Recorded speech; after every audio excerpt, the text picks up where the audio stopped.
I hope आप सब इस वायरस से बचकर बिल्कुल सेफ अपने घरों में बैठे होंगे और अपनी स्टडी कर रहे होंगे। तो गाइस आज का हमारा टॉपिक है डेफामेशन, लॉ का टॉपिक है as requested by my subscribers and viewers.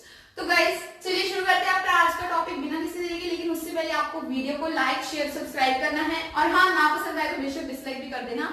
Plus जो भी लॉ की इंपॉर्टेंट वीडियोस हैं जो अपलोड हो चुकी हैं उनके लिंक आपको या डिस्क्रिप्शन बॉक्स में या फिर इधर आई बटन पे आपको मिल जाएंगे। तो चलिए बिना किसी देरी के शुरू करते हैं अपना आज का lecture. So let's get started. Guys देखिए सबसे पहले तो इस सब को भूल जाइए और जो मैं बोल रही हूँ पहले इस तरफ ध्यान दीजिए।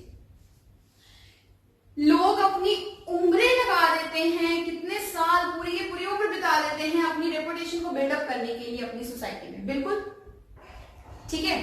तो अब उनकी इसी रेपुटेशन के ऊपर अगर कोई भी हार्म पहुंचे तो उन्हें पर्सनली भी बहुत ज्यादा हार्म पहुंचेगा, मानते हो? तो अगर किसी भी पर्सन की रेपुटेशन के ऊपर कोई भी हार्म कोई भी पर्सन पहुंचाता है तो उसको पर्सनली भी बहुत ज्यादा हार्म पहुंचता है। फॉर एग्जाम्पल अगर आप एक अच्छी खासी फैमिली से बिलोंग करते हो, चलिए आपकी नहीं मैं किसी और की एग्जाम्पल ले लेती हूँ। लाइक राम एक अच्छी खासी फैमिली से बिलोंग करता है और अगर वो कहीं जॉब लेने गया है और उसको कोई वहां पे जहां पे वो जॉब लेने गया है वहां पे कोई ऊंची ऊंची बोलने लग जाए तुम तो हो ही चोर, या फिर वो किसी और को बोलने लग जाए ये चोर है, तो उससे क्या होगा? उससे राम की रेपुटेशन के ऊपर फर्क पड़ा। ठीक है, राम जो है वहां पर हो सकता है जॉब ना ले पाए। ठीक है, कारण सिर्फ यही कि उस पर्सन ने बोल दिया कि ये चोर है, उसका फर्स्ट इंप्रेशन ही ये पड़ गया। और आप लोगों को ये तो अच्छी खासी बात पता ही है, first impression is the last impression. तो वहां पे हो सकता है उसको जॉब ना मिले और उससे पर्सनली बहुत ज्यादा लॉस सफर करना पड़े। ठीक है, तो इस तरीके से किसी भी पर्सन की जो रेपुटेशन होती है वो उसके साथ ही रहती है। उसे जो भी मतलब प्रॉफिट या गेन वगैरह कुछ भी होना होता है लाइफ में, या लोग उसे उसकी रेपुटेशन के हिसाब से ही ट्रीट करते हैं। तो इसलिए जो भी किसी भी पर्सन की रेपुटेशन होती है वो उसके लिए उसका एसेट होती है। तो कोई भी अगर उसकी रेपुटेशन को हार्म पहुंचाएगा तो उससे ऑब्वियसली बर्दाश्त नहीं होगा, उससे ऑब्वियसली लॉस होगा। तो इसी को तो बोलते हैं हम डेफामेशन। जब किसी भी पर्सन की रेपुटेशन को नुकसान पहुंचता है उसे डेफामेशन कहते हैं। डेफामेशन दो वर्ड से बना हुआ है, डी प्लस फेम, यानी कि किसी के भी फेम को कम करना, डीफेम करना किसी को, that is defamation. So what is defamation? इसके मीनिंग को मैंने यहाँ पे बॉक्स में रखा है, injury to the reputation of a person. दो तरह की होती है reputation defamation, libel and slender.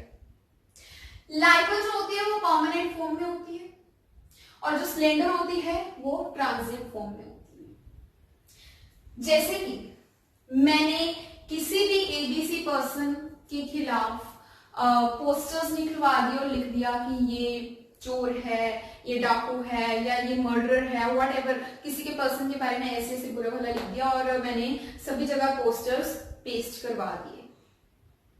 ठीक, अब वो पर्सन ऐसा नहीं था। ठीक, तो ये क्या था? लाइबल, क्योंकि मैंने परमानेंट फॉर्म में ये पोस्टर्स बनवाए।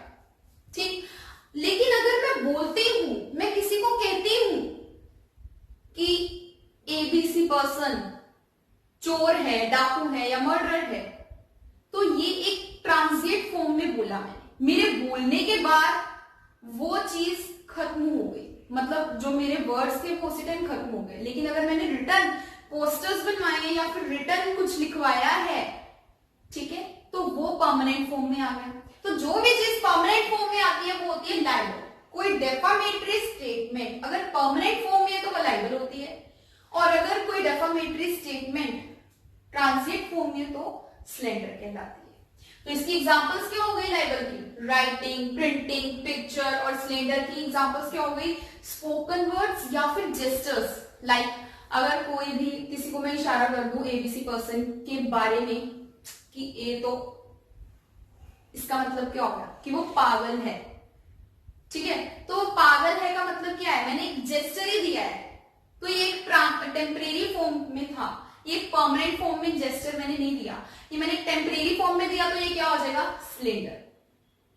ठीक, यहां तक तो आई होप आपको समझ आ गया। तो स्लेंडर के जेस्चर्स की मैंने एग्जांपल्स भी यहाँ पे दी है। ठीक है, आई होप आपको यहाँ पे समझ आ गया। अब जो लाइबल है वो हमेशा आई की तरफ एड्रेस करता है और जो स्लेंडर है वो हमेशा ईयर्स की तरफ एड्रेस करता है। कैसे, वो भी देखते हैं। देखिए जो लाइबल है वो आई की तरफ कैसे एड्रेस करता है, क्योंकि रिटन फॉर्म में या प्रिंटेड फॉर्म में या पिक्चर फॉर्म में तो लोग जो है वो आईज से ही देखेंगे ना। लेकिन जो ये है स्लेंडर जो मैं बोल रही हूं टेम्परेरी फॉर्म में है, ठीक है, तो ये कानों से ही सुना जाएगा।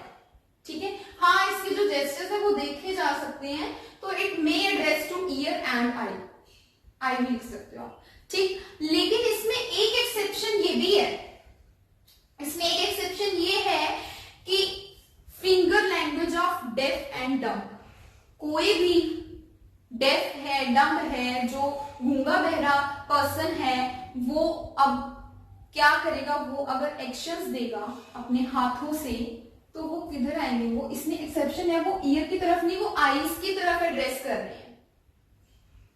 गूंगा बहरा जब अपने हाथों से एक्शन करेगा तो वो आईज की तरफ एड्रेस कर रहे हैं, लेकिन वो परमानेंट फॉर्म में नहीं है।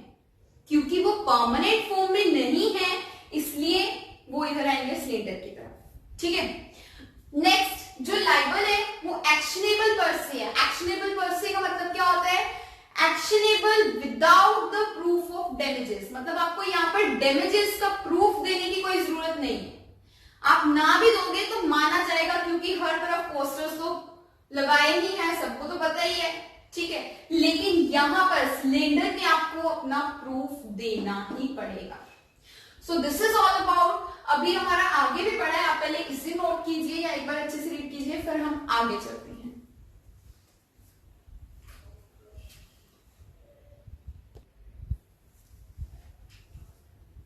ओके, तो स्टूडेंट्स आगे देखते हैं। आगे आता है हमारे पास एक्सेप्शंस। स्लेंडर मैंने अभी आपको बताया इट इज नॉट एक्शनेबल पर से, यानी कि आपको अगर किसी ने भी डेफर्मेशन करी है स्लेंडर के फॉर्म में आपकी, तो आपको प्रूफ देने की जरूरत है। लेकिन कुछ ऐसे पॉइंट्स हैं जहां पर आपको प्रूफ देने की जरूरत नहीं है। वो कौन से पॉइंट्स हैं, वो ये 4 पॉइंट्स है। पहला पॉइंट तो ये है कि जब क्रिमिनल ऑफेंस चार्ज किया गया हो, दूसरा जब बोला गया हो कि आपको कोई वायलेंट डिजीज है जबकि आपको नहीं है, ठीक है, तीसरा जब आपको ये बोला गया हो कि आप ऑफिस या इस प्रोफेशन के लिए अनफिट हैं, लेकिन ऐसा नहीं हो, और चौथा ये कि जब किसी भी गर्ल या वुमेन को बोला जाए कि वो प्योर नहीं है, यानी कि अनचेस्टिटी या एडल्ट्री का इल्जाम लगाया जाए उसके ऊपर। ठीक है, तो ये 4 ऐसे पॉइंट्स हैं जहां पर आपको प्रूफ देने की जरूरत नहीं है और ये स्लेंडर की फॉर्म में आती है। तो ये कुछ एक्सेप्शंस थे, और इसी में एक हमारे पास केस है पृथ्वी वर्सेस दीनू भाई। इसमें क्या था, इसमें जो डिफेंडेंट है उसने एक एडवर्टीजमेंट पब्लिश करवाई और उसने उस एडवर्टीजमेंट में ये पब्लिश करवाया कि जो प्लेंटिफ है वो जो बिजनेस कर रहा है वो एक फ्रॉड कर रहा है उस बिजनेस में, जबकि ऐसा नहीं था। तो जब इसका केस का डिसीजन हुआ तो क्या हेल्ड किया गया, तो ये हेल्ड हुआ कि जो डिफेंडेंट है उसने लाइबल के फॉर्म में डेफामेशन करी है और इसलिए डेफामेशन के लिए डिफेंडेंट लाइबल है। ठीक है, so this was all about today's lecture. अब जो नेक्स्ट हमारा लेक्चर है वो आएगा essentials of defamation and defences, तो उसके लिए भी प्रिपेयर रहिएगा। आई होप आपको आज का लेक्चर क्लियर हो गया होगा, और हाँ लाइक शेयर सब्सक्राइब करना मत भूलिएगा। Thank you so much guys for watching.